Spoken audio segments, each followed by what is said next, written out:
चुनाव का बिगुल बज चुका है और समाजवादी पार्टी के 2 टिकट यहाँ हरदोई से फाइनल हुए हैं। मिश्रिख लोकसभा क्षेत्र की बात करें तो रामपाल राजवंशी का टिकट फाइनल हुआ है समाजवादी पार्टी से, और वहीं हरदोई शहर की बात करें तो पूर्व सांसद उषा वर्मा का फाइनल हुआ है। हम आज जनता से यहाँ से पूछेंगे और जानेंगे इनकी राय, किस तरीके से तमाम जो नेता हैं आएंगे आपके बीच में, सभी पार्टियों के किस तरीके से देखते हैं और किस तरीके से विकास हम देखते हैं किसने विकास कराया जा रहा। बीजेपी, हम बीजेपी के रखते हैं। बीजेपी द्वारा जो है, तो हम देखते हैं सड़क में देखें तो सड़क का विकास हुआ, रोडें बनी हुई हैं। शिक्षा के क्षेत्र में देखते हैं स्कूल कॉलेज खोले गए हैं जाकर के। अगर हम कानून व्यवस्था के बारे में देखते हैं तो देखो, कानून व्यवस्था में आजकल जो है लोग जो हैं गुंडे बदमाश सब बैठे हुए चुपचाप होता है, कोई दिखाई नहीं पड़ रहा जाकर के। शांति व्यवस्था चारों तरफ है। खाद्यान्न जो है फ्री राशन मिल रहा है, पब्लिक फ्री राशन मिल रहा है। चिकित्सा के क्षेत्र में देखें तो चिकित्सा सुविधाएं मिल रही हैं, फ्री चिकित्सा मिल रही है लोगों को। आयुष्मान कार्ड बना हुआ है, 5 लाख तक की दवाइयाँ फ्री दी जा रही हैं। ये तो पब्लिक को क्या चाहिए? सारी व्यवस्थाएं सरकार देख रही है, पब्लिक अपना काम कर रही है, सरकार अपना काम कर रही है। अच्छा, हम और लोगों से जानेंगे। भैया ये बताइए कि इस बार क्या यहाँ के सांसद कौन है इस समय? अब तो यहाँ सांसद को देखा नहीं, पिछले 5-6 सालों में कहीं सांसद ही दिखे नहीं। 10 सालों में 6 साल से हैं, उससे पहले वो दूसरी पार्टी से थे। रही बात, जैसा भी हमारे बड़े भाई बोल रहे थे कि विकास की बात, आप भारतीय जनता पार्टी के पिछले 10 साल के कार्यकाल को मोदी जी के उठा के देख लीजिए, और उनके पिछले भाषण को उठा के देख लीजिए। उन्होंने 2 करोड़ रोजगार देने की बात युवाओं को कही थी। किसको रोजगार मिला? यहाँ पर जितने लोग हैं, किसी से पूछ लीजिए, किसी को रोजगार मिला? रही बात भ्रष्टाचार की, सारे भ्रष्टाचारी भाजपा के अंदर आ गए हैं। भाजपा के अंदर पता नहीं कौन सी ऐसी मशीन है कि जब तक वो दूसरी पार्टी में, दूसरे दल में होते हैं, तब तक तो वो भ्रष्टाचारी होते हैं, लेकिन जैसे ही भारतीय जनता पार्टी के अंदर आते हैं तो वो उनका सारा भ्रष्टाचार खत्म हो जाता है। तो ना तो रोजगार मिला है, ना तो कहीं भ्रष्टाचार खत्म हुआ, सारे भ्रष्टाचार भाजपा के अंदर हैं। विकास के नाम पर सिर्फ भारतीय जनता पार्टी अपना विकास कर रही है। जिनके सैकड़ों सालों से उनके जो कार्यालय नहीं थे, सारे कार्यालय हाईटेक हो गए हैं। नहीं, सरकार लगातार बता रही है कि मेडिकल की लाइन में विकास हुआ है, लोगों को रोजगार मिल रहा है, राशन मिल रहा है, किसानों को दुगनी आय मिल रही है। अभी आपने देखा था कि 4 साल के लिए फौज में जो क्या उसको योजना लाए थे, ये अग्निवीर योजना। आपने देखा दिल्ली के अंदर अग्निवीर जो है, सैकड़ों अग्निवीर जो है वो सड़कों पर उतरे हुए हैं। 21 साल में उनको रिटायर हो रहे हैं, उसके बाद उनको रोजगार छीना जा रहा है। किसान आप देख रहे हैं कि जंतर मंतर पर सब चारों बॉर्डर पर, हरियाणा बॉर्डर ले लीजिए, पंजाब के बॉर्डर पे, सिंध बॉर्डर पर देख लीजिए, सारे आंदोलन कर रहे हैं। किसान दिन में घर रखाता है, रात में खेत रखाता है। युवा नौकरी के लिए लाठी खा रहा है। अभी हाल ही में आपने पुलिस की भर्ती देखी होगी, पुलिस में पेपर लीक हो रहा है। इससे पहले अगर बात करी जाए तो चुनाव जो हुआ था तो ये तमाम मुद्दे आए थे, क्या रहा आखिर? फिर बीजेपी की ही गवर्नमेंट बनी। नहीं, देखिए, इससे पहले मुद्दे ये रहे थे, लेकिन जनता ने एक कार्यकाल मोदी जी को दिया। मोदी जी ने जो अपने भाषणों में जो जितनी बातें कही थी, तो मोदी जी को दूसरा कार्यकाल उन्हीं आधार पर मिला। लेकिन 10 साल का कार्यकाल बहुत होता है। 10 साल के अंदर कोई भी उनके जो अपने जो भाषण थे वो जुमलों में साबित हो गए, सड़क पर कुछ नहीं उसका हुआ है। इसलिए इस बार 100% मैं आपको बता देना चाहता हूँ कि उत्तर प्रदेश नहीं, पूरे देश में मोदी जी की सरकार जो है वो जा रही है। 200 से कम सीटें जो है वो पाएगी, सत्ता में नहीं आएगी। मतलब बदलाव देखने को मिलेगा। 100% जनता ने बदलाव की सुनिश्चित कर दिया है। हम और लोगों से बात करते हैं, हमारे कुछ प्रवक्ता भी हैं यहाँ पे। ये बताइए वैसे कि यहाँ जो इस बार जो टिकट फाइनल हुआ है 2 लोगों का, अभी और तमाम पार्टियां आपके सामने भी आएंगी वोट के लिए, है तो किस तरीके से देखते हैं और किस तरीके से सरकार में विकास हुआ है, और यहाँ के सांसद जो हैं वो यहाँ किस तरीके से आते हैं और क्या यहाँ पे विकास किया है? देखिए, सबसे पहला आपने ये प्रश्न उठाया है कि समाजवादी पार्टी ने जिस प्रत्याशी घोषित किया है, मैं आपको बताना चाहता हूं कि जिस प्रत्याशी को समाजवादी पार्टी ने घोषित किया है, श्रीमती उषा वर्मा जी को, 2014 का चुनाव हो, 2019 का चुनाव हो, जब भी वो चुनाव लड़ी हैं, भारतीय जनता पार्टी के प्रत्याशी हमारे अंशुल वर्मा माननीय सांसद रहे हैं, उनके द्वारा उनको पराजित किया गया। उसके बाद हमारे इस समय जो सांसद हैं जयप्रकाश जी, उनके द्वारा भी उनको पराजित किया गया है। सही बात तो यह है कि समाजवादी पार्टी के पास कोई चेहरा नहीं है। लगातार घूम फिर के एक ही परिवार के व्यक्ति को प्रत्याशी बनाना, इसका मतलब बिल्कुल स्पष्ट होता है कि समाजवादी पार्टी के पास कोई प्रत्याशी नहीं है, ना उनके पास नेता है, ना उनके पास नीयत है। अब आप बात करिए विकास की। जनपद हरदोई में जयप्रकाश जी की बात माननीय जी की जाती है। जयप्रकाश जी लगातार हमारे क्षेत्र में सक्रिय हैं और उनके द्वारा लगातार विकास के कार्य किए जा रहे हैं। आप चारों तरफ नजर दौड़ा के देख लें, चाहे सड़क का मामला हो, आज हमारी शाहाबाद विधानसभा जो लोकसभा का क्षेत्र है, सड़कों के मामले में अभूतपूर्व कार्य किया गया है। कोई भी आप सड़क देख लीजिए, चाहे सिरोमन नगर देख लीजिए, चाहे पिहानी वाली रोड देख लीजिए, बहुत बड़े बड़े काम किए गए हैं। जो दशकों से जो सड़कों का निर्माण नहीं हुआ है वो भारतीय जनता पार्टी की सरकार के द्वारा किया गया है। ओवरब्रिज की मैं बात करना चाहता हूं, ये भी विकास का बहुत ही महत्वपूर्ण अंग है। आज जिस रेलवे स्टेशन जहां पर हजारों हमारे किसान की भी इन्होंने बात की, किसान भी आवागमन बाधित होने के कारण शाहाबाद से बिल्कुल उसका संपर्क टूटा हुआ था, लेकिन ओवर ब्रिज बनने के बाद से वहां पर जो सैकड़ों गांव हैं, जो पिहानी विधानसभा है और शाहाबाद विधानसभा है, जिनसे जुड़ा हुआ जो ओवर ब्रिज है उसका निर्माण कराकर पूरी तरीके से वो चालू हो चुका है। आज जो विकास के वायदे जो हमारी केंद्र की सरकार ने और उत्तर प्रदेश की सरकार ने किए थे, उनको अक्षरशः पूर्ण करने का काम उत्तर प्रदेश की सरकार ने किया है। और इनके जो भी प्रत्याशी हैं, समाजवादी पार्टी जिस तरीके से बात करती है, आज उनके ही दल में जिस तरीके से टूट फूट मची हुई है। स्वामी प्रसाद मौर्य जी भी पार्टी छोड़ चुके हैं। स्वामी प्रसाद मौर्य के द्वारा और छोड़ क्या चुके हैं, वो अंदर खाने से जिस तरीके से उन्होंने सनातन संस्कृति को बदनाम करने का प्रयास किया, उनका जनाधार जब उन्होंने देखा खिसक रहा है, इसलिए उन्होंने समझा कि समाजवादी पार्टी में उनका कोई भविष्य नहीं है, इसलिए उन्होंने पार्टी छोड़ने का काम किया है। समाजवादी पार्टी के पास कोई, जनता भी हमारे सबके साथ है और समाजवादी पार्टी, बसपा के पास भी कोई प्रत्याशी है नहीं, न बसपा के पास कोई चेहरा है, वो भी भागे भागे घूम रहे हैं। उनको तीसरे नंबर की लड़ाई लड़ना है। कांग्रेस का तो कोई नाम ही नहीं है। कांग्रेस के भी प्रवक्ता बोल रहे थे कि वो बेरोजगारी पर बोल रहे थे, उनके पास कुछ है ही नहीं, वो खत्म हो चुके हैं। तो हमारे यहाँ एक तरफा लड़ाई है, वन साइडेड है। लोकसभा चुनाव बहुत वोटों से जीतने जा रहे हैं, जनता का विश्वास हमको प्राप्त है। तो ये थे हमारे साथ पलकर, जिन्होंने साफ तौर से बताया है कि विकास के मुद्दे पर फिर कमल खिलेगा। अब बात करते हैं, क्या नाम है आपका? हसन अख्तर। ये बताइए कि जो टिकट फाइनल हुआ है आज समाजवादी पार्टी का, और भी अभी तमाम लोग आए हैं, विकास की तमाम लोगों ने बात कही अभी कि विकास हुआ है, किस तरह से देखते हैं, कैसे देखते हैं? देखिए मान्यवर, हमारा ये मानना है कि सरकार की किसी भी पार्टी की सरकार हो, वो जनता के हित में और विकास के कार्य करे।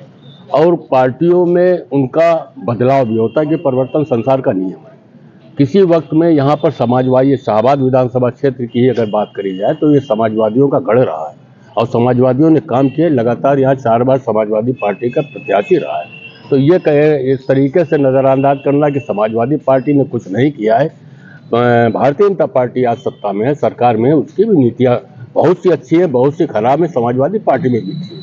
लेकिन जैसा कि आपका यह प्रश्न है कि जो प्रत्याशी आए हैं, तो हमारे पास हरदोई जनपद की माननीय उषा वर्मा जी आई हैं और चूंकि वे एक राजनीतिक परिवार से आती हैं, एक बड़े परिवार से आती हैं, उनका एक हरदोई में जनाधार है, वो यहाँ सांसद भी रह चुकी हैं और यहाँ के क्षेत्र में बहुत से विकास कार्य उन्होंने किए हैं समाजवादी पार्टी के झंडे के नीचे, और समाजवादी पार्टी ने भी पूरा सहयोग किया था इस विधानसभा क्षेत्र के लिए। तो मैं ये समझता हूँ कि भारतीय जनता पार्टी जो अपनी नीतियाँ गिना रही है, इसमें कई खामियां भी हैं। हम इस बात को स्वीकार करते हैं कि समाजवादी पार्टी की भी कुछ नीतियां कमी रही होंगी, इसीलिए यहाँ पर परिवर्तन हुआ है। लेकिन निश्चित तौर पर भारतीय जनता पार्टी की जो नीतियां हैं, उनसे कहीं ना कहीं कुछ न कुछ जनता तो असंतुष्ट है ही, और हमें पूरा विश्वास है कि आने वाले किस तरीके से जनता असंतुष्ट, जैसे कि अभी हमारे कांग्रेस प्रवक्ता ने, कांग्रेस के ही भाई ने बताया कि जिस तरीके से जो वादे किए गए, पर्टिकुलर जैसे कि 2 करोड़ नौकरियां देने की बात की गई, यानी कई वादे किए गए जो धरातल पर नहीं दिखाई दिए। इसलिए मैं ये समझता हूँ कि इस बार परिवर्तन, किसानों की समस्या थी वो खत्म की गई है। ये बहुत ही अच्छा आपने प्रश्न किया। देखिए, कोई समस्या अगर है, मैं तो इस बात को मानता हूँ, मैं सम्मान करता हूँ हर पार्टी का और हर नेता का।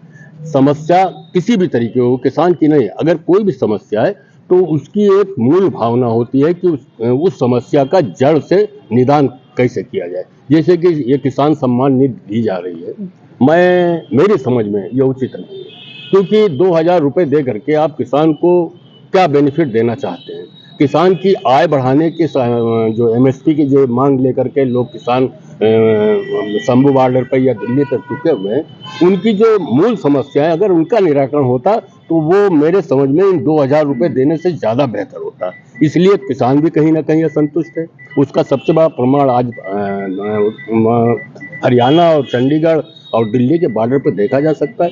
तो मेरे मानना है कि इस जो 2024 का चुनाव होगा तो माननीय उषा वर्मा जी यहाँ से जीतेंगी और जनता की समस्याओं का निराकरण करेंगे।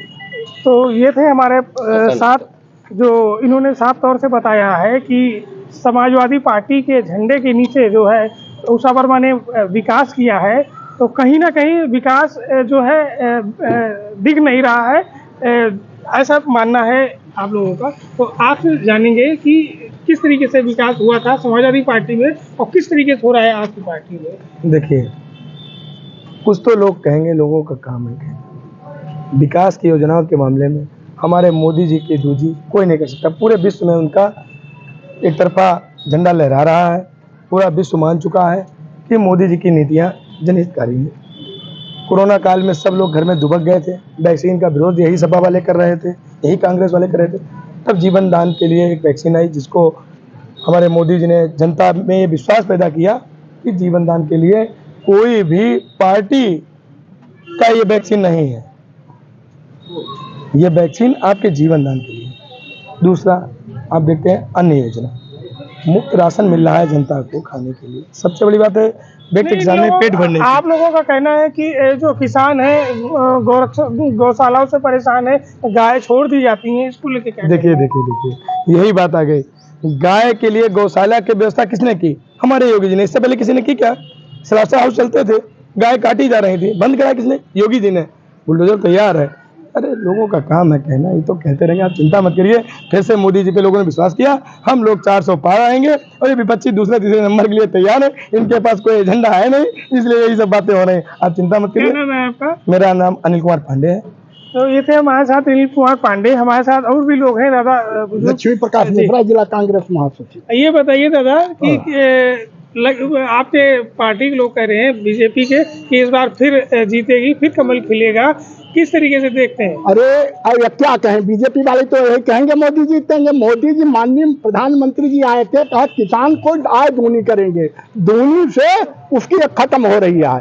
आज किसानों का ये हाल देखिए, गायें घूम रही हैं, रात में खेत में सोता है, दिन में घर में रहता है, किसानें फसल चट रही है और मोदी और योगी कुछ नहीं कर रहे हैं। गांवों में पब्लिक कहती है योगी की गाय घूम रही खाए। दादा कि आपके पार्टी के लोग कह रहे हैं बीजेपी के कि इस बार फिर जीतेगी, फिर कमल खिलेगा, किस तरीके से देखते हैं? अरे क्या कहें, बीजेपी वाले तो यही कहेंगे मोदी जीतेंगे। मोदी जी माननीय प्रधानमंत्री जी आए थे, कहा किसान को आय दूनी करेंगे, दूनी से उसकी खत्म हो रही है। आज किसानों का ये हाल देखिए, गायें घूम रही हैं, रात में खेत में सोता है, दिन में घर में रहता है, किसानें फसल चट रही है और मोदी और योगी कुछ नहीं कर रहे हैं। गांवों में पब्लिक कहती है योगी की गाय घूम रही खा रही, कौन रोके उन्हें? पहली तो ये बात। दूसरा कहा किसानों की आय दुगनी करेंगे। क्या कांग्रेस जी थी, किसानों का लाखों का कर्जा माफ किया। आज किसान कह रहा है कि हम पछता रहे हैं मोदी को वोट देके। क्यों? कि हमारा करोड़ों का कर्जा माफ हुआ। आज क्या है, 500 रुपए महीने किसान को, किसी बच्चे को भी दे वो भी नहीं लेगा। 500 रुपए किसान सम्मान निधि दे रहे हैं। झूठी बातें कहे 15 लाख रुपए मिलेंगे, आय दुगनी करेंगे।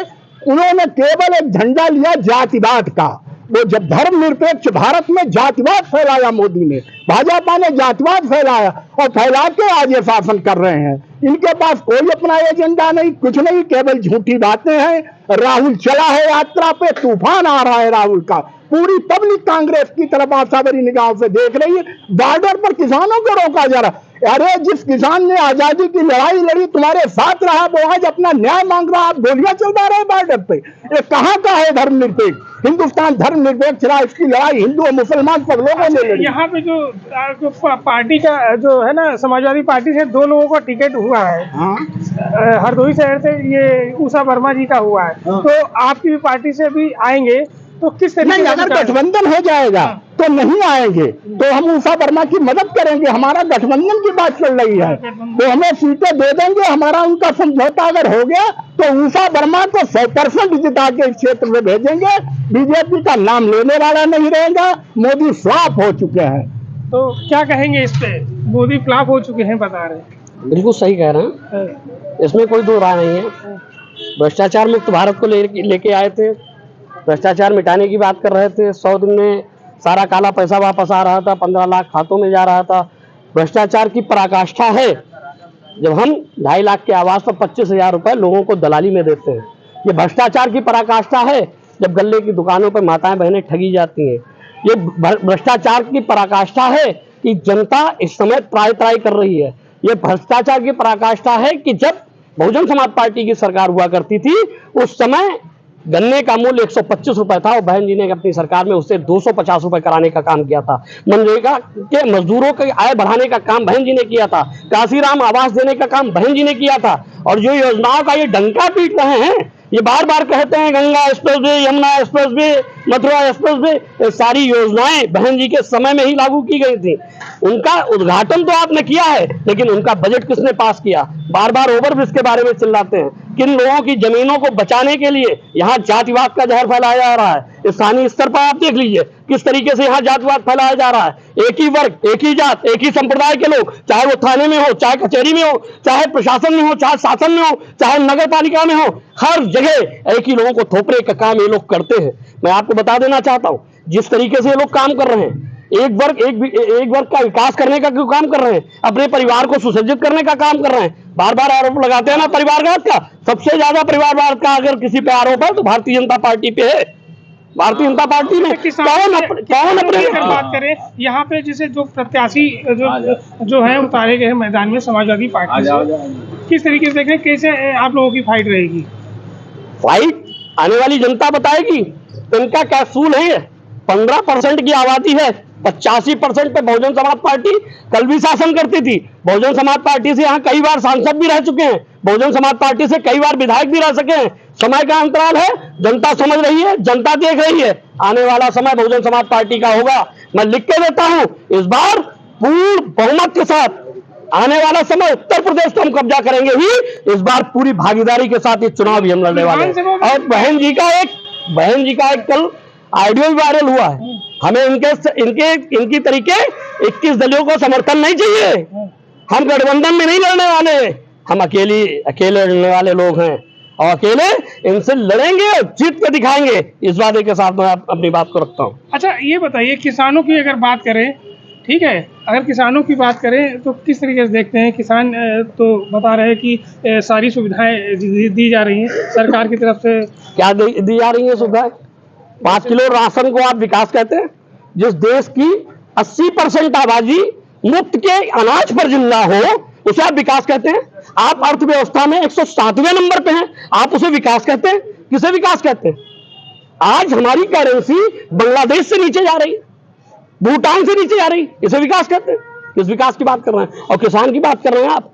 किसान अभी हमारे बहुत से प्रवक्ताओं ने बताया, समझ में नहीं आया। 2000 के चक्कर में पूरी रात नौकरी कर रहे हैं, 3 महीने 2000 सैलरी है उनकी। भ्रष्टाचार मुक्त भारत, ऐसा भ्रष्टाचार मुक्त भारत आज देश का युवा जान चुका है। 70 लाख फार्म इन लोगों ने भरे, 400 रुपए रेट था उस फार्म का। पुलिस की भर्ती का कल पर्चा लीक हो गया, 7वीं बार पर्चा लीक हुआ।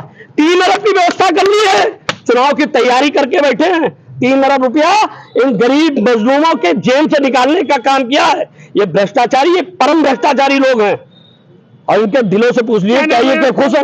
क्या नाम है? मुझे लोग पवन रस्तोगी कहते हैं। तो ये पवन रस्तोगी थे, आपसे भी बात करेंगे। बता रहे हैं लगातार भ्रष्टाचार की बात की, जो बीजेपी सरकार भ्रष्टाचार की बात कर रही है कि आरोप लग रहे हैं, कैसे देखते हैं? भारतीय जनता पार्टी की सरकार में भ्रष्टाचार से पूर्ण रूप से लिप्त है और चारों तरफ महंगाई, भ्रष्टाचार, उसके बाद बलात्कार की घटनाएं आए दिन हो रही हैं। मतलब जो है उसके बाद भारतीय जनता पार्टी में की सरकार में किसी भी आदमी को कहीं पर भी राहत नहीं है। बिल्कुल। हमारे साथ कुछ किसान दादा भी आए हैं। क्या नाम है दादा आपका? अदर यार खाम है कांग्रेस का। अच्छा दादा, ये बताइए कि इस बार चुनाव जो है तो अभी और तमाम पार्टियां भी आएंगी, तो इसको लेकर कैसे देखते हैं, किस तरीके से विकास होगा? विकास तो देखिए, मैं तो देख रहा हूँ कि जैसे आपने पवन जी ने कहा है बसपा सरकार के बारे में, आपने देखा होगा कि हजारों हाथी उन्हीं ने बनाए उस जमाने में, और एक हाथी कितने का 40 लाख का एक हाथी बना था। जबकि 40 लाख का हाथी अगर उसके सर पर कौवा बैठ के चोंच मार रहा है तो 40 लाख का हाथी उसको उड़ा भी नहीं सकता।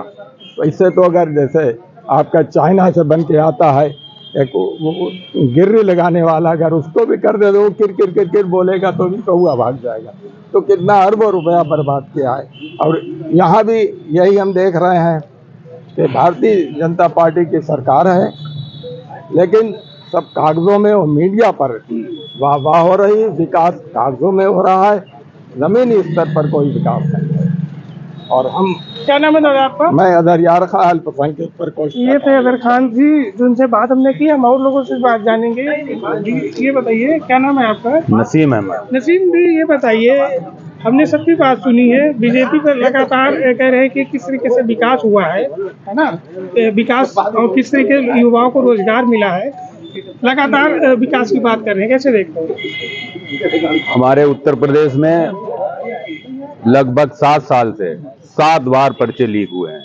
हमारे नौजवान नौकरी के लिए तरस रहे हैं, उनको नौकरी नहीं मिल रही है, दोबारा परीक्षा होती नहीं है, वो बेरोजगारी से मारे मारे घूम रहे हैं। दूसरे, जो समाजवादी सरकार इससे पूर्व रही है उसने विकास के नए आयाम अपने समय में। किसानों की अगर बात करें तो यहाँ पे किसान को किस तरीके से राहत मिल रही है? किसान को किसी प्रकार की राहत नहीं मिल रही है।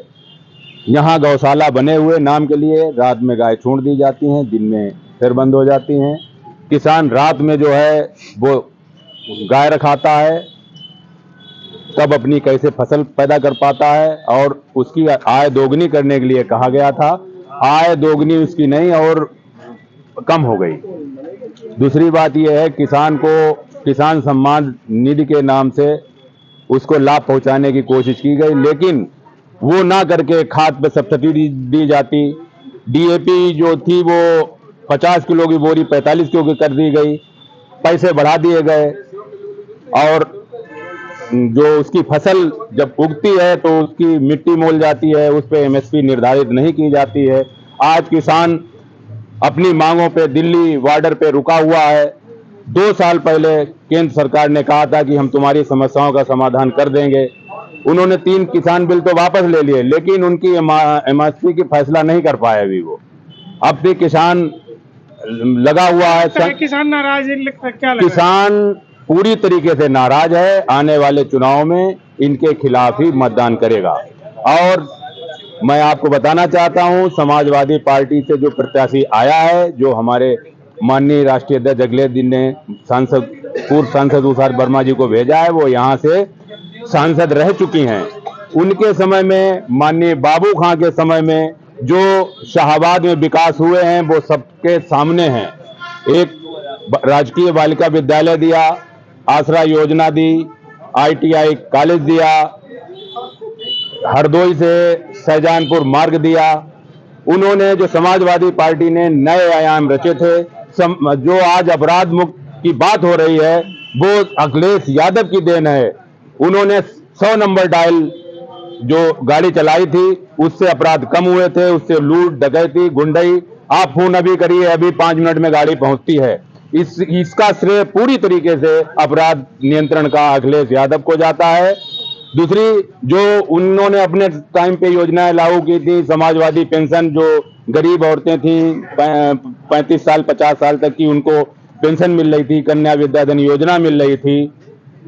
और उनके लोग यहाँ के युवाओं को लैपटॉप वगैरह और तमाम चीजें, हाँ, यहाँ समाजवादी सरकार में बीजेपी में दी गई है। लैपटॉप बीजेपी में दी गई होंगी, लेकिन जो समाजवादी पार्टी की सरकार में दी गई थी वो बड़े स्तर पे दी गई थी। युवाओं को रोजगार भी लगातार मिल रहा है। बेरोजगारों को, युवाओं को रोजगार बिल्कुल नहीं मिल रहा है। जो परीक्षा होती है वो निरस्त हो जाती है, पेपर लीक हो जाता है और उनको नौकरी मिलती नहीं है, वो केस पेंडिंग में चला जाता है। क्या नाम है आपका? नसीम अहमद। तो ये थे हमारे साथ नसीम अहमद, जिन्होंने साफ तौर से बताया है कि यहाँ को युवाओं को रोजगार भी नहीं मिलता, और अगर बीजेपी के कार्यकर्ता भी यहाँ कुछ हमारे साथ मौजूद थे, जिन्होंने कहा यहाँ हरदोई में लगातार विकास हो रहा है और जो युवाओं को है रोजगार भी मिल रहा है। हालांकि यहाँ पे 2 प्रत्याशी समाजवादी पार्टी के मैदान में आ चुके हैं। अब इनका टिकट फाइनल हो चुका है। पूर्व सांसद उषा वर्मा शहर से हैं और रामपाल राजवंशी जो है मिश्रिख लोकसभा से हैं। तो कुल मिला के अभी और जो पार्टियों के हैं, बीएसपी हुई या कांग्रेस हुई या बीजेपी हुई, इनके जो प्रत्याशी हैं अभी इनके नाम आना बाकी है।